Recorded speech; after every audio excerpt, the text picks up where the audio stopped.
Mă numesc Ludmila Cibotaru, am 41 de ani, sunt originară din raionul Telenești, dar în 2006 m-am căsătorit în Cimișlia. În 2018, cu partenera mea, Mariana Beresteanu, am hotărât să inițiem o afacere, fiind două tinere cu inițiative, cu puteri, cu oportunități, cu viziuni. Adică am început producerea în linie, producerea masă, tot îmbrăcăminte de sport, dar prestări servicii. La moment avem 28 de angajați în companie.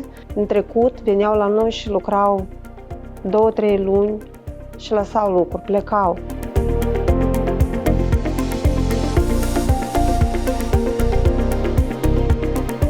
Dar cu ajutorul ANEUFM, noi putem să angajăm personal necalificat, dar să obțină o calificare la noi în companie. Noi suntem siguri că el o să colaboreze cu noi încă jumătate de an, ceea ce pentru noi este un plus foarte mare. Agenția își ia niște riscuri, o răspundere asupra angajaților mei.